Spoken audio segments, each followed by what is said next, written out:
Asante, tunashukuru. Nous vous remercions. Tunahubiri sauti ya Mungu kupitia ndoa. Nous prêchons la parole de Dieu concernant les mariages. Tunasema ndoa ni kitu kinene. Nous disons que le mariage est une grande chose. Ni mipango ya Mungu alileta. Et cela est une institution que Dieu a donnée. Mungu yeye mwenyewe ndio alishimamisha basi. C'est Dieu seul qui a institué cela. Juu ya nini alifanyia ndoa? Pourquoi il a fait qu'il y ait le mariage? Kifukuzio kia ndoa. L'objectif du mariage Kwa Mungu wetu devant notre Dieu ni juu kabisa bombaji bwake bushikachike na kuongezeka. c'est enfin que sa créature ne puisse pas prendre fin. Kufuatana Genèse Concernant les livres de Genèse, Mwanzo 1 27 à 28. Genèse chapitre 1 du verset 27 à 28. Ndugu Jean-Jacques atatusomea. Notre bien-aimé va nous lire.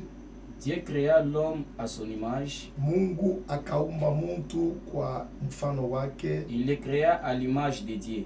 Akamuumba kwa mfano wa Mungu. Il créa l'homme et la femme. Akaumba muntu mwanaume na mwanamke. Dieu les bénit. Na Mungu akababariki.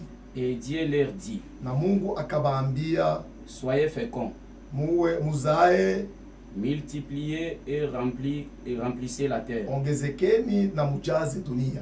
Bali Mungu aanze kuumba kila wakati. Pour que Dieu commence seulement à créer chaque fois, njo akaleta munjia ya ndoa. C'est alors qu'il avait institué dans un chemin de mariage juu biumbe byake biongezeke na kuzalana, afin que ces créatures puissent progresser et s'engendrer. Akaumba moya. C'est alors qu'il avait créé une seule personne. Akasema aina mzuri. Et il a dit, il n'est pas bon abakie ye moya, que l'homme soit seul. Mitamfanisha wapi. Je lui ferai une aide. Juu bizazi biongezeke. Afin qu'il y ait des progénitures. Ile ilikuwa ni matengenezo ya Mungu. Cela était une institution de Dieu. Kufuatana Genèse Mwanzo 2 verset 18. Concernant notre livre de Genèse chapitre 2 verset 18. L'Éternel Dieu dit, Bwana wa milele Mungu akasema, il n'est pas bon que l'homme soit seul.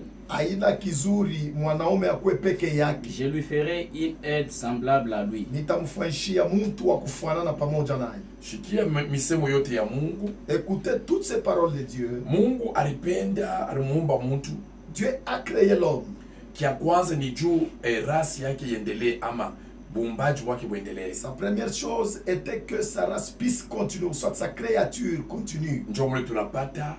C'est de là que nous avons trouvé. Mungu akamfanyishia mtu mwanamke. Dieu lui a fait à un homme une aide.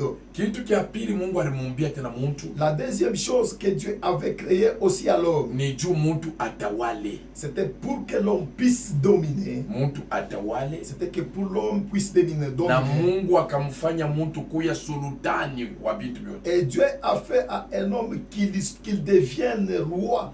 Akuye chef wakwe mtawala wa vitu vyote. Qu'il devienne chef afin qu'il domine toutes choses. Juu mtu aone utukufu. Pour que l'homme voie aussi le pouvoir sur na Mungu aliweka vitu vyote anamwekea vyo mtu chini ya mikono yake. Et Dieu a donné toutes ces choses à l'homme en dessous de ses pieds. Na kumwekea vyote chini. Et il a mis ça en dessous. Juu ya nini? Pourquoi?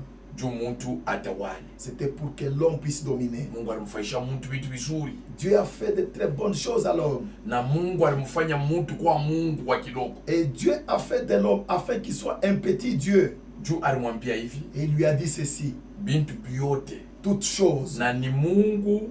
Et c'est Dieu.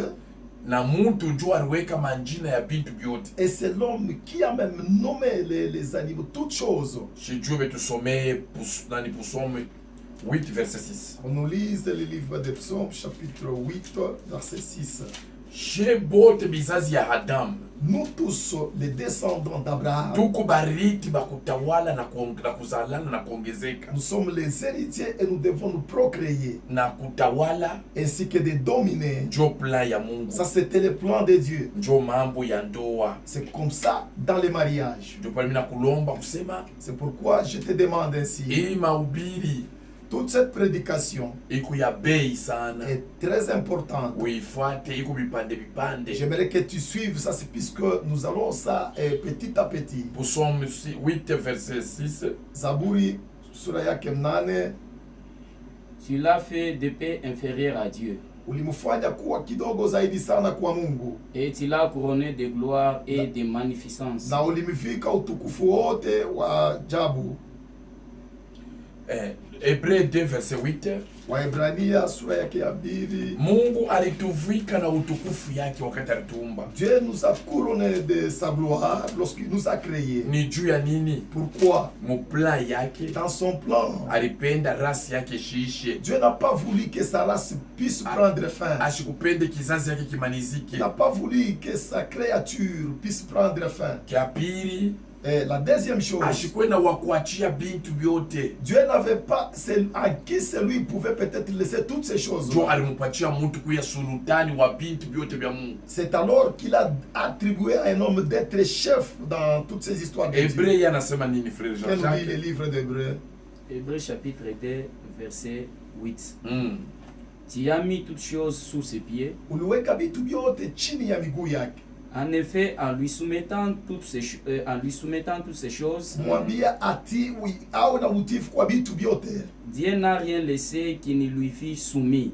Mungu akuacha kitu ambayo hata kama kimoja kile kiliweza kumtii.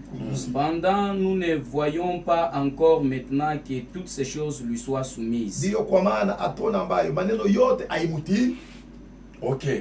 Kama tunafuata vile 1 Pierre 3 verset 7, Disons le livre de ni, 1 Pierre. ni urithi wa ajabu Mungu alitupatia. C'est un héritage comme très important que Dieu Juu nous a tulikuwa laissé. na bei mshamba ya Eden, Parce que nous avions de l'importance dans les champs d'Éden. tulikuwa wakuongezeka kupita. On pouvait aussi se procréer de plus. Adamu kambo yetu walimupatia manjina, akataya manjina yote. Adam, notre enceinte, on lui a donné tous les noms possibles. Plan ya Mungu mundoa ni kitu kizuri kabisa. Dans le plan de Dieu, dans le mariage, c'est une chose très Juu importante. pale shetani alichukia kile kintu alikuwa kukiba kupitia udanganyifu na ukalamusho. Voilà pourquoi le diable a haï cette chose et il a utilisé sa ruse. Na alikuya analeta kabisa buharibifu kupita. Et il a amené encore la destruction davantage. Alikuwa kuiba kavumu yetu. Il est venu voler notre honneur. Alikuwa kuiba buzuri bwetu. Il est venu voler notre bienfait. Na alikuwa kuiba eri yetu. Il a volé également notre bonheur. Lakini Mungu Mais notre Dieu, alitupatia ndoa. il nous a donné le mariage. Mimi nakwambia ndugu yangu, Je voudrais te dire, mon bien-aimé, fuata hii predication, suivez bien cette prédication endelea kufuata hii mahubiri. et continuez à suivre bien cette Tunaihubiri prédication. mu vipande vipande vipande Nous vipande. prêchons ça dans des parties. Tunahubiri mbele ndoa hii nakwambia Nous hapa. avons d'abord commencé par prêcher d'abord le mariage que nous vous Kisha disons. tutahubiri kuchakula Et nous allons encore vous enseigner comment choisir. na tutahubiri kuchumbia ama fiançailles. Nous allons encore prêcher les fiançailles. Tutahubiri mariage ile tunaita ndoa na cérémonie ndani. Nous allons prêcher en ce qui concerne le mariage avec cérémonie là-dedans. Tutahubiri ndoa maisha. Nous allons prêcher le mariage vie. Tutahubiri ndoa na kukatalana. Nous allons prêcher le mariage et le divorce. Tutahubiri ndoa na kuoa bawili wala watatu. Nous allons prêcher le mariage avec la polygamie. Ni ile mimi nakwambia kusema, C'est pourquoi je te dis, ni mimi nakwambia shetani wakati alituiba bei ya ndoa. lorsque le diable nous avait volé le prix du mariage, Mais tulipata mtu mmoja jina yake ni Yesu Kristo alikuya kubeba valeri yake. mais nous avons eu une seule personne qui a pris la valeur de ce mariage. Ile fungulo ya bei yetu shetani alibebaka, kuko mtu mmoja jina yake Yesu alikuwa kuturudishia. Notre clé de valeur que le diable avait volé dans les mariages, Christ est venu nous restituer ça. Njo pale ndoa yote muko Yesu, Voilà pourquoi dans tous les mariages là où il y a Jésus, muko kavumu, il y a aussi du succès. muko buzuri bote bule bulisemiwa mu Psaume 8 verset 6. Il y a le bonheur qu'on nous a parlé dans les psaumes, dans le livre des psaumes chapitre 8 verset 6. Mimi nakwambia eri ya ndoa ile tulipoteza na Adamu, Mungu aliturudishia. Je te dis, le mariage que nous avions perdu avec Adam, Christ nous a restitué ça. Mimi nakwambia hivi, Je te dis ceci. mwanamke wala mwanaume atafanya nini juu ya kurudisha heri ya mwanzo? C'est lui qui retournera le mariage, le premier mariage, Juu ya kurudisha ile ya mshamba ya Edeni. pour restituer seulement dans les mariages dans les champs d'Éden, Juu ya kufanya ndoa yetu ikuwe Eden. pour que nous puissions faire notre mariage afin que ce mariage soit Éden. Juu Eden amkwe matusha mgo kuchambulana. Amen. Parce que dans les champs d'Éden, il n'y avait pas les insultes, Amkwake il bukomvi. n'y avait pas non plus la gueule, Mulikuwa furaha. il y avait la joie. Okay, tutabeba kipande kia Nous allons pili. prendre la deuxième partie. Me kitu kia bei. Mais la plus Napenda importante, nirurishe kusema je voudrais vous dire ceci. ni nini itaweza kuturudisha bile Adamu alipoteza. Qu'est-ce qui va nous restituer ce que Adam avait perdu? Babibi na bwana wanapashi kuanza kushikia sauti ya Mungu bote pamoja. Les mariés ainsi que son épouse doivent écouter ensemble la même parole de Dieu. Banapashi kuanza kufanya maombi Ils pamoja. doivent prier tous ensemble. Na banapashi kutembea na sauti ya Mungu. Mungu emibariki, mtafuata mkipande kia pili. Amen. Nemitia kujabone kusiti yetu. Nous vous appelons à vous abonner à notre site Kwa sababu hii mapredikasyon itakuwa ya mingi msiti yetu. parce que nous aurons plusieurs prédications dans notre site. Mungu emibariki. Que Dieu vous bénisse.